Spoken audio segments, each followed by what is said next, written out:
Social media पे post, blogs और YouTube पे म्यूचुअल फंड या स्टॉक मार्केट के बारे में जब वीडियो देखते हैं, एक आम इन्वेस्टर के मन में ये बातें आती हैं कि स्टॉक मार्केट में इन्वेस्टमेंट करना हो या इक्विटी म्यूचुअल फंड में इन्वेस्टमेंट करना हो, इसमें कोई जादू होता है।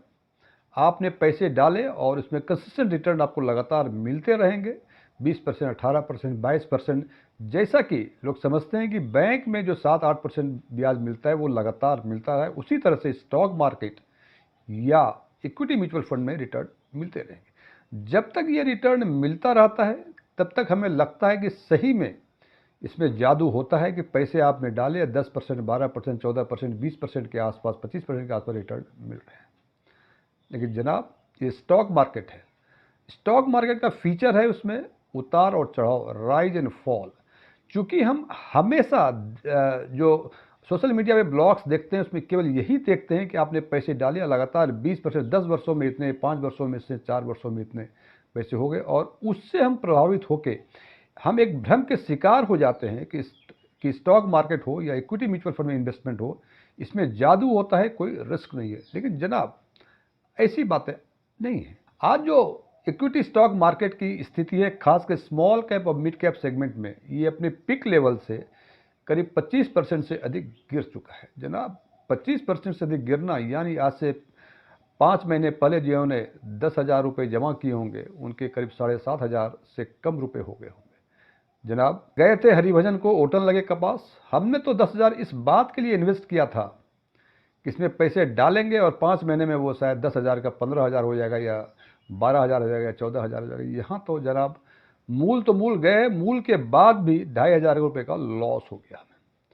आज हम चर्चा करेंगे इन्हीं मुद्दों पे कि यदि आप मिड कैप या small cap equity mutual funds में या तो इन्वेस्टेड हैं या आप इन्वेस्ट करना चाह रहे हैं, तो सबसे पहली बात, यदि आप इन्वेस्टेड हैं तो क्या हमें मार्केट की इस स्थिति को देखते हुए हमें रिडीम कर लेना चाहिए, यानी हमको इससे एग्जिट कर लेना चाहिए।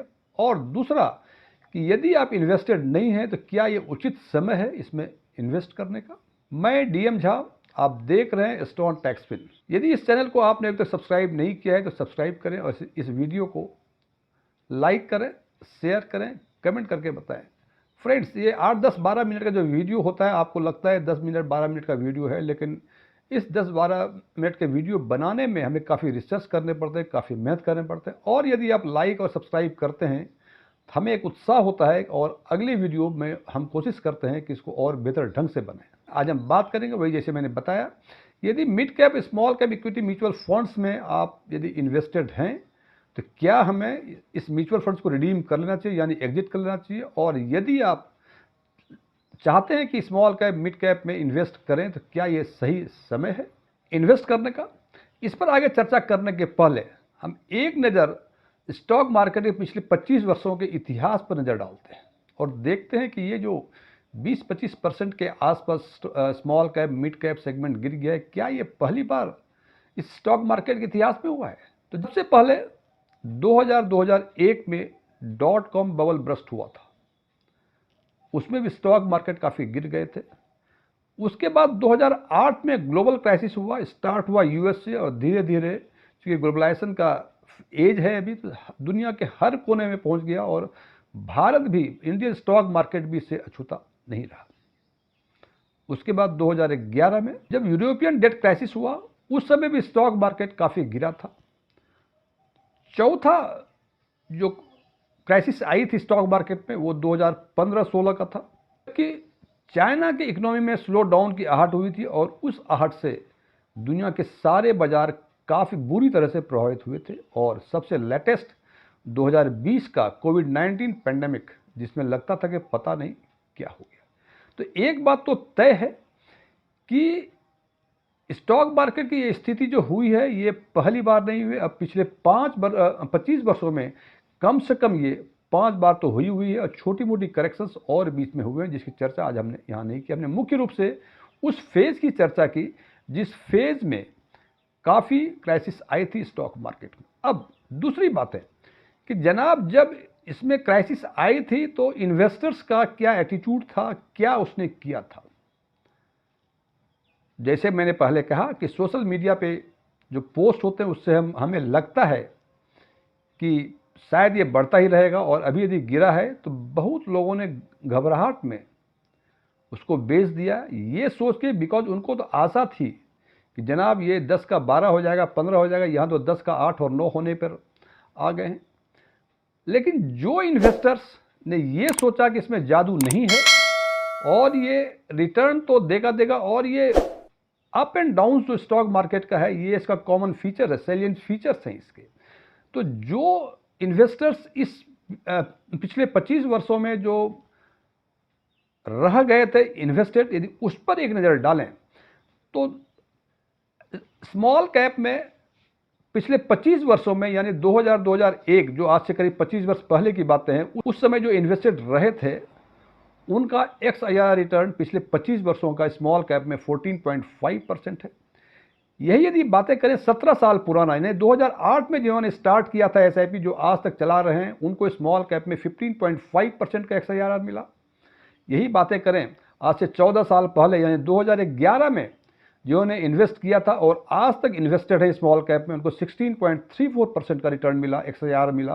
ये सारी बातें मैं SIP की कर रहा हूँ, बिकॉज कि SIP और लमसम इन्वेस्टमेंट का जो रिटर्न हम जज करते हैं, तो बेहतर जो पैरामीटर्स है फंड के परफॉर्मेंस को जज करने का, वो XIRR है, बिकॉज कि ये मंथली, वीकली या फोर्टनाइटली हम इन्वेस्ट करते हैं, तो ओवरऑल हमें रोलिंग रिटर्न टाइप का हमें रिटर्न का पता चल जाता है। जबकि लमसम में ये पॉइंट टू पॉइंट होता है, मैं जिस दिन एंट्री किया, जिस दिन एग्जिट किया, उसके डिफरेंस के हिसाब से हमें होता है। तो हो सकता है कि आपने उस दिन इन्वेस्ट किया हो जब मार्केट डिप पे हो, या आपने उस दिन इन्वेस्ट किया हो जब मार्केट पिक पर हो, तो वो हमें लगता है कि बेहतर पैरामीटर नहीं है इसको मेजर करने का। यही बातें करें 2015-16 में, यानी आज से करीब 10 साल पहले, जिन्होंने जब ये मार्केट क्राइसिस हुई थी और उस टाइम SIP स्टार्ट की थी और आज तक वो इन्वेस्टेड हैं, उनका स्मॉल कैप में 16.45% का रिटर्न आया, और जिसने पेंडेमिक में इन्वेस्ट किया हुआ था और आज तक इन्वेस्टेड हैं, उनको स्मॉल कैप में 21.47 का XIRR मिला। ये बातें यदि हम मिड कैप सेगमेंट की करते हैं, तो आज से 25 साल, यानी पिछले 25 वर्षों का निफ्टी मिड कैप 250 का XIRR 16.7% है। वहीं 2008, यानी ऐसे 17 साल का जो XIRR है, ये 17.99% है। 14 साल पुराना, यानी 2011 में जिसने SIP स्टार्ट की थी मिड कैप में, उनका mid cap 250 mid cap TRI का रिटर्न 18.65% है। 2015-16, यानी 10 साल पहले जो स्टार्ट किया था, 10 साल का XIRR 18.48% है। और पिछले 5 वर्षों का, जिसने कोविड-19 पेंडेमिक में SIP स्टार्ट की थी उनका, और वो आज तक इन्वेस्टेड है, उनका आज का रिटर्न 21.51% के आसपास है। इससे एक बात तो स्पष्ट है कि जो इन्वेस्टर उसमें डटे रहे, उनको पिछले 25 सालों में कम से कम 14.5% का रिटर्न मिला। जनाब, 14.5% का रिटर्न 25 वर्षों का XIRR, it's a very good return. हालांकि आपको सुनने की आदत 25%, 30% हो गया, तिगुना 4 गुना हो गया। जनाब, ये 25-30% भी मिलते हैं, लेकिन ये आपके मुकद्दर पर है कि आपका एंट्री लेवल क्या है, एग्जिट लेवल क्या है, उस पर उसके हिसाब से डिपेंड करता है। कोई 20 मिलेंगे, 25 मिलेंगे, 30 मिलेंगे, लेकिन ये पिछले 25 वर्षों का XIRR जो देख रहे हैं, उसके हिसाब से 14.5% आज के दिन में, जब मार्केट गिरा हुआ है, आज की बातें बता रहा हूं मैं। नंबर 2, एक मनोवैज्ञानिक दबाव होता है इन्वेस्टर्स पे कि हम जब म्यूचुअल फंड में, इक्विटी म्यूचुअल फंड में या स्टॉक मार्केट में इन्वेस्ट करते हैं, तो पोर्टफोलियो का वैल्यूएशन हम डेली देखते हैं। कभी देखते हैं कि 10,000 20,000 का फ़ायदा हो गया, कहीं 20,000 का लॉस हो गया। फ़ायदा होता है तो हम उत्साहित हो जाते हैं, और लॉस होता है तो हम डिप्रेस हो जाते हैं, पता नहीं आगे कितना और लॉस होगा, और घबराहट में उसको रिडीम कर लेते हैं। लेकिन एक चीज़ ध्यान रखने की बात है, ये सारे जो गेन और लॉस हैं, ये सारे नोशनल गेन और लॉस हैं।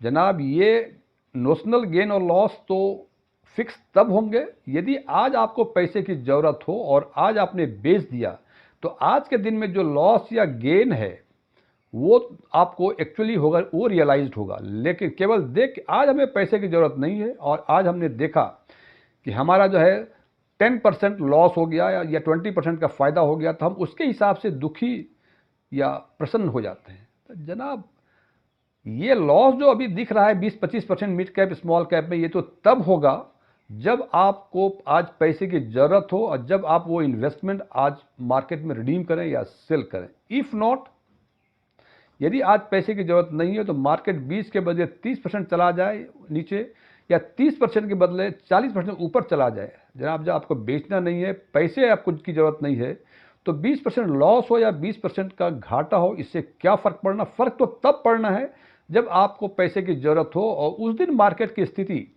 कैसी है, अच्छी है तो आपको अच्छा फील होगा, और यदि स्थिति खराब है तो आपको लगेगा ये लॉस हो गया। तो इस बात को ध्यान रखना है कि नोशनल लॉस और गेन से तो हमें अति प्रसन्न होना चाहिए और ना ही हम डर जाएं। इसीलिए यदि मार्केट आज गिर गया है, आपको आपका पोर्टफोलियो नेगेटिव में या रेड में चला गया है, तो इसको जनाब निकलने की कोई ज़रूरत नहीं है। और जैसे मैंने पहले बताया कि पिछले 25 वर्षों में सबसे कम स्मॉल कैप में 14.5% का रिटर्न दिया है। यदि आप इसमें डटे रहेंगे तो रिटर्न जनाब निश्चित रूप से बेहतर मिलेंगे। तो नंबर एक कि आपको स्मॉल कैप या मिड कैप सेगमेंट से मार्केट की इस स्थिति में भी आपको एग्जिट नहीं करना है। केवल ये ध्यान रखना है कि इक्विटी म्यूचुअल फंड्स, जो भी इक्विटी म्यूचुअल फंड्स में आपने इन्वेस्ट किया है, वो फंड बेहतर हो। नंबर दो, जो दूसरा सवाल आता है कि यदि हमारा इन्वेस्टमेंट आज के दिन नहीं है और हम चाहते हैं कि स्मॉल कैप और मिड कैप में इन्वेस्ट करें, तो हमें क्या करना चाहिए? मार्केट में कोई इन्वेस्टमेंट करते हैं या कोई ट्रेडिंग करते हैं तो हम हमेशा ध्यान रखते हैं इस बात का कि सस्ते में खरीदें, महंगे में बेचें। इसका मतलब मार्केट का वैल्यूएशन या पर्टिकुलर म्यूचुअल फंड का वैल्यूएशन देखना काफ़ी ज़रूरी है, और इसके वैल्यूएशन को मेजर करने के लिए एक पैरामीटर है जिसको हम प्राइस अर्निंग रेशियो कहते हैं। तो सबसे पहले आज हम देखते हैं कि स्मॉल कैप 250 TRI का जो प्राइस अर्निंग रेशियो है, कल के दिन जब मार्केट बंद हुई थी उस दिन 26.8% था, और पिछले, ध्यान दें, 26.88 था, और पिछले 5 वर्षों का जो एवरेज है वो 25.03 है। यदि इन दोनों को हम तुलना करें आपस में तो हम देखते हैं कि जो 5 वर्षों का एवरेज है उससे अभी भी ये करीब 1.7% या 1.5% के आसपास ये अधिक है। वो 1.77% के आसपास आज भी ये अधिक महंगा है। यदि पिछले 5 वर्षों के हाईएस्ट की बातें करें तो हम देखते हैं कि स्मॉल कैप का पिछले 5 वर्षों का हाईएस्ट पी रेशियो 35.62 है। तो 35.62 हाईएस्ट, और आज का पी रेशियो 26.8, तो बहुत महंगा नहीं है, लेकिन ये एवरेज से अधिक है जनाब। एवरेज 25.03 है, उससे अधिक है, लेकिन आज के दिन में भी जो महंगाई 35.62 पर था ओवर वैल्यूएशन, वो आज तो नहीं है, लेकिन एवरेज से आज भी ये ओवर वैल्यूड है। और आज की यदि बातें करें तो स्मॉल कैप के 28 फंड्स में से कम 2 फंड ऐसे हैं जिनका पी रेशियो जो पिछले 5 वर्षों का हाईएस्ट है 35.62 उससे अधिक है, और वो जो सबसे अधिक है उसका 40.57 पी रेशियो। जनाब, मैं उस म्यूचुअल फंड का नाम लेना यहाँ नहीं चाहता, डिस्क्लोज करना नहीं चाहता हूँ, लेकिन highest P ratio small cap segment में आज के दिन में जो है वो 40.57 है। अब देखें, यदि 40.57 की तुलना करें हम पिछले 5 वर्षों के हाईएस्ट से 35.62 से, तो अभी लगता है कि ये अभी भी हाईएस्ट से काफ़ी ऊंचा है। तो यदि आपका इस फंड में इन्वेस्टमेंट है तो बेहतर है इसको आप स्विच करें और कुछ ऐसे स्मॉल कैप सेगमेंट को देखें जिसका पी रेशियो कम है। हालांकि फंड का परफॉर्मेंस केवल पी रेशियो के हिसाब से नहीं, उसके रिटर्न पर भी ध्यान दिया जाता है। बहुत सारे फैक्टर्स हैं, ये एक फैक्टर है ओवर वैल्यूएशन है या अंडर वैल्यूएशन। और आज के दिन में स्मॉल कैप सेगमेंट में कुल 28 फंड्स हैं। उन 28 फंड्स में से कम 19 फंड ऐसे हैं जिनका पी रेशियो 25 से अधिक है, यानी उसके एवरेज से अधिक है। अब हम चर्चा करते हैं मिड कैप सेगमेंट की। मिड कैप सेगमेंट में आज के दिन में 26 फंड्स हैं और आज का पी रेशियो 34.1 है। आज का पी रेशियो मतलब कल जब मार्केट बंद हुआ तो उसके बाद का जो पी रेशियो डिसाइड हुआ वो 34.1 है, और पिछले 5 वर्षों का एवरेज जो है ये 31 है। तो हम देखते हैं कि आज के दिन में जो पिछले 5 वर्षों का एवरेज है उसमें 3 पॉइंट ये अधिक है। मतलब जनाब, मिड कैप सेगमेंट महंगा तो है। अब कितना महंगा है? तो एवरेज 31 है और आज के दिन 34 है, तो आप अपने हिसाब से कंक्लूड कर सकते हैं कि ये कितना महंगा है। पिछले 5 वर्षों का हाईएस्ट इट इज़ 45.8। तो जनाब 45.8 पिछले 5 वर्षों का हाईएस्ट है और आज के दिन में ये 34.1 है। मतलब ये करीब करीब 9 पॉइंट या 8 पॉइंट जो है हाईएस्ट से कम आ गया। तो यदि हाईएस्ट से कंपेयर करें देखते हैं काफ़ी कम हुआ है, लेकिन अभी भी कितना कम हुआ है, ये एवरेज से अभी भी 3 पॉइंट ऊपर है। अब यदि मिड कैप सेगमेंट्स की बातें करें तो जैसे मैंने बताया कि 26 फंड्स हैं आज के दिन में मिड कैप सेगमेंट्स में, और कम से कम एक फंड ऐसे हैं जिनका पी रेशियो पिछले 5 वर्षों का जो हाईएस्ट पी रेशियो है 45.8 उससे अधिक है, और कम से कम 9 फंड ऐसे हैं जिनका पी रेशियो पिछले 5 वर्षों का जो एवरेज पी रेशियो 31 है उससे अधिक है। और इन फंड में से सबसे अधिक पी रेशियो जो है वो 51.11 है। अब जनाब सोचें, जिनका इन्वेस्टमेंट उस मिड कैप म्यूचुअल फंड में रहा होगा जिसका 51.11 है, वो तो अभी भी ओवर वैल्यूड है। ओवर वैल्यूड नहीं, इट्स वेरी ओवर वैल्यूड है जनाब। तो ये आपको निर्णय लेना है। हालांकि जैसे मैंने पहले बताया कि केवल पी रेशियो एक पैरामीटर नहीं है जिसके बेसिस पे हम फंड को शॉर्टलिस्ट कर सकते हैं, ये एक इंपॉर्टेंट पैरामीटर्स है। तो इन डेटा को एक साथ यदि हम देखें small cap mid cap segment, तो हमें लगता है कि आज के दिन में मिड कैप सेगमेंट का एवरेज वैल्यूएशन जो है वो स्मॉल कैप की तुलना में अधिक है, बिकॉज इनका पिछले 5 वर्षों का एवरेज जो है 31 है, जबकि मिड कैप का आज का 34 है, मतलब 3 पॉइंट्स ऊपर है। स्मॉल कैप सेगमेंट में यही यदि देखें तो आज का 26.8 है और एवरेज 25.03, मतलब 3 ही पॉइंट ऊपर है। तो वैल्यूएशन के हिसाब से स्मॉल कैप सेगमेंट आज के दिन में मिड कैप की तुलना में सस्ते हैं। नंबर 2, कुछ ऐसे फंड्स जैसे आपने देखा कि 51.11 मिड कैप का एक ऐसा फंड है जिसका हाईएस्ट पी रेशियो आज के दिन में 51.11 है, जो कि हाईएस्ट 45.8 से करीब 6-7 पॉइंट्स के ऊपर है, जबकि स्मॉल कैप सेगमेंट में जो हाईएस्ट है वो 40.57 है और जो पिछले 5 वर्षों का हाईएस्ट है वो 35.62 है। इससे देखते हैं करीब करीब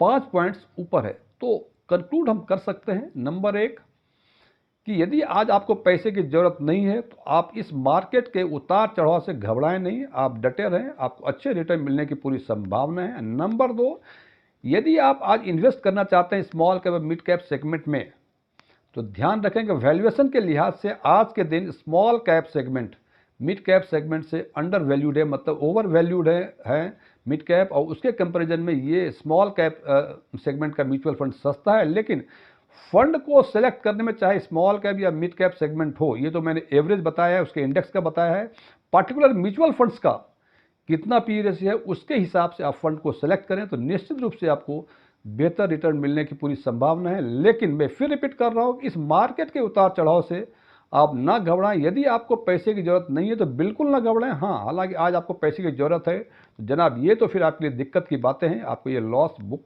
करना होगा। Thank you.